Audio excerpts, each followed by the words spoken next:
Good evening and welcome back to another episode of the market round table. Market round table में आप सबका बहुत बहुत ही स्वागत है। आज हम निफ्टी के दिन कैसा रहा और कल क्या पॉसिबिलिटीज़ हो सकती हैं हम उसके बारे में डिस्कस करने वाले हैं।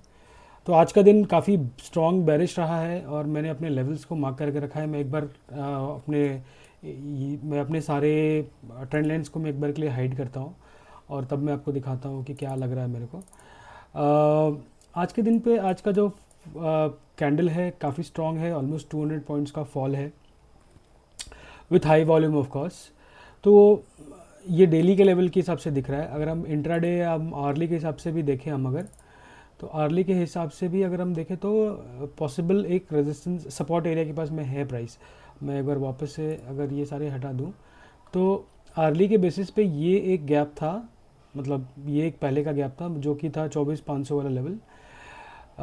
ये लेवल को आज इसने फिल कर दिया और हालांकि हमारा मेरे रूल के हिसाब से जो मैं रूल फॉलो करता हूँ वो मेरा रूल ये है कि जो गैप है, गैप स्टार्ट जहाँ से गैप अप में, स्पेशली गैप अप के टाइम पे, कि गैप अप के टाइम पे अगर गैप अप हुआ है तो जो जिस कैंडल से पहले गैप अप हुआ है, मतलब इस कैंडल से पहले इसने यहाँ पे गैप अप हुआ था, इसका हाई बहुत इंपॉर्टेंट है।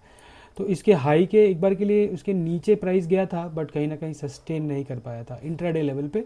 हालांकि अगर आप डेली के हिसाब से देखें तो डेली के बेसिस पे प्राइस ने एकदम 24,500 के करीब क्लोजिंग दिया है, मगर इंट्राडे के बेसिस पे अभी भी मैं देखूँ तो मेरे को लग रहा है कि ये वाले जो हमारा लोअर गैप का सपोर्ट एरिया है वो वहाँ तक प्राइस एक बार के लिए वहाँ पे आकर रुका हुआ है।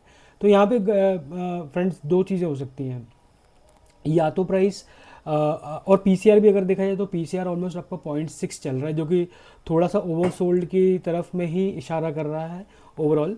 बट हमें बहुत ही केयरफुल रहना है मार्केट में, हमने देख लिया है। और अब अगर हम डेली के हिसाब से देखें तो डेली के हिसाब से कहीं ना कहीं मुझे ये कहीं लग रहा है कि क्या ये हेड एंड शोल्डर्स तो नहीं है। अगर यह हालांकि अभी कंफर्म ये तभी होगा जब ये 24,380 वाला लेवल टूटता है नीचे के साइड पे। अगर 380 वाला लेवल टूटता है तो मोस्ट लाइकली हमारे जो पहले के जो गैप एरियाज तो जो कि यहाँ पे भी एक गैप है जो कि है 24,170, मतलब 200 मान के चल लीजिए आप, 200 या फिर 23,900।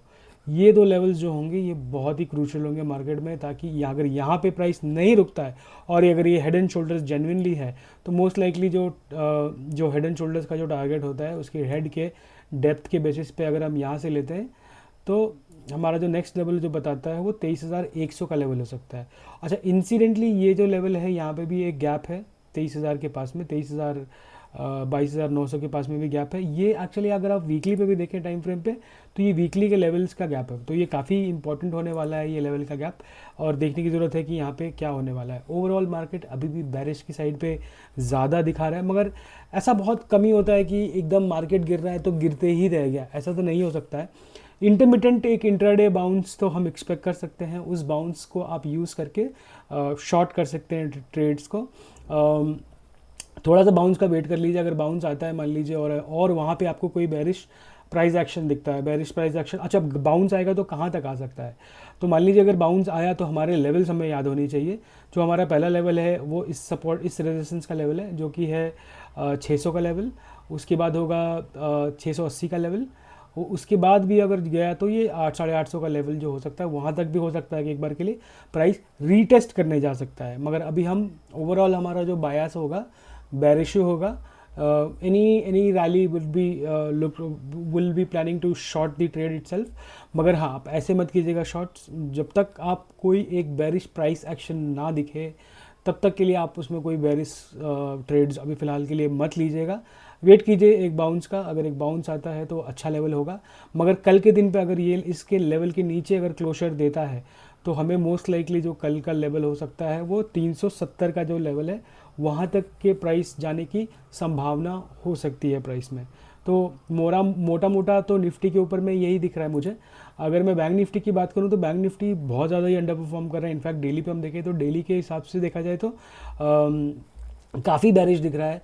तो मोस्ट लाइकली अगर बैंक निफ्टी का भी जो लेवल होगा पॉसिबली पहला तो शायद इस लेवल पे शायद अगर रुकना हो तो रुके, जो कि है 53,000 480 का लेवल। अगर ये लेवल भी गया तो मोस्ट लाइकली जो नेक्स्ट पॉसिबल जो लेवल हो सकता है वो 52,000 का लेवल हो सकता है बैंक निफ्टी के हिसाब से।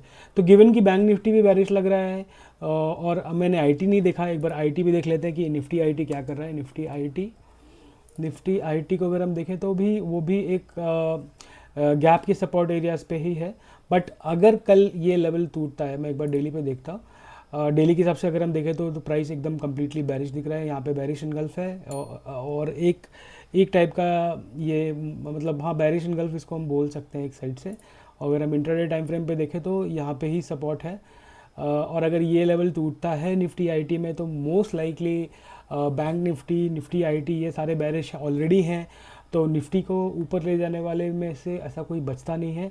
एक बार हम निफ्टी एफएमसीजी को भी देख लेते हैं कि एफएमसीजी क्या करता है। टिपिकली ऐसे वाले मार्केट्स में एफएमसीजी भी होल्ड करता है, मगर अगर हम देखें तो आर्ली के बेसिस पे ये वाले हमारे लेवल्स हो सकते हैं जहाँ पे आज के दिन पे प्राइस सपोर्ट ले रहा है।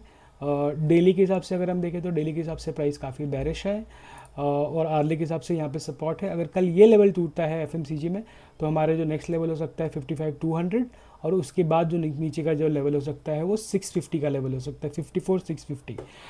अभी ये मैंने ये लेवल इसलिए मार्क किया क्योंकि प्राइस ने यहाँ पर एक बार, दो बार, तीन बार, चार बार, पांच बार सपोर्ट लेने की कोशिश करी है, यहाँ से बाउंस भी दिया है। तो ये एक पिवट एरिया है, ये पिवट एरिया इंपॉर्टेंट है। इसके बाद का जो नेक्स्ट पिवट एरिया होगा वो आपका यहाँ पर हो सकता है। ये वाला जो नेक्स्ट पिवट एरिया है वहाँ पे भी आकर के एक बार हो सकता है कि सपोर्ट ले प्राइस, और अगर ये भी लेवल जाता है तो मोस्ट लाइकली हमारा जो नेक्स्ट लेवल हो सकता है वो कि ये वाला हो सकता है जो कि हो सकता है 54,656। तो मार्केट में अगर आप जो भी कर रहे हैं आप सावधानी से करिए, अपने रिस्क रिवॉर्ड्स को अच्छे क्लोजली फॉलो कीजिए। आप ये याद रखिएगा कि मैं एक सेबी रजिस्टर्ड रिसर्च एनालिस्ट नहीं हूँ या फिर एडवाइज़र नहीं हूँ। ये मैं व्यूज़ जो शेयर करता हूँ ये सिर्फ और सिर्फ स्टडी पर्पज़ के लिए शेयर करता हूँ ताकि आपको भी समझ में आए कि मैं अगर ट्रेड्स देखता हूँ या फिर लेता हूँ तो मैं व्यू बिल्डिंग कैसे करता हूँ और वो जो सपोर्ट एरियाज़ और रेजिस्टेंस एरियाज़ को मैं कैसे आइडेंटिफाई करता हूँ और कैसे मार्क करता हूँ। इसका बेसिक आइडिया हमारे लिए यही है, ना कि आपको इसके बेसिस पे आप ट्रेड लें। अगर ट्रेड लेते हैं तो अपने फाइनेंशियल एडवाइजर से ज़रूर कंसल्ट करें। और the most important part of it is कि आप अपने रिस्क रिवॉर्ड्स को बहुत क्लोजली फॉलो कीजिए। मैं बार बार रिस्क रिवॉर्ड्स के ऊपर बोलता हूँ, तो अगर आप कोशिश कीजिए कि अगर आप ₹1 का रिस्क ले रहे हैं तो कम से कम उसके अंदर ₹2 का प्रॉफिट आपको दिख रहा हो। अगर वो नहीं दिख रहा है तो ऐसे वाले ट्रेड्स लालच में पड़ के आप मत फंसिए, क्योंकि हमें शॉर्ट टर्म के लिए कुछ भी नहीं करना है, हमें जो भी करना है वो लॉन्ग टर्म के लिए करना है। तो ट्रेड्स आपको बहुत सारे मिलेंगे मगर आपको फ़िल्टर आउट करना है वो सारे ट्रेड्स को जो कि आपके रिस्क रिवॉर्ड में नहीं बैठता है। तो आज के लिए इतना ही है निफ्टी पे। आशा करता हूँ कि आपको अच्छा लगा। अगर आपको अच्छा लगे तो हमारे वीडियो को लाइक कीजिए, सब्सक्राइब कीजिए और मिलते हैं अगले दिन के लिए। All the best, happy trading, bye bye.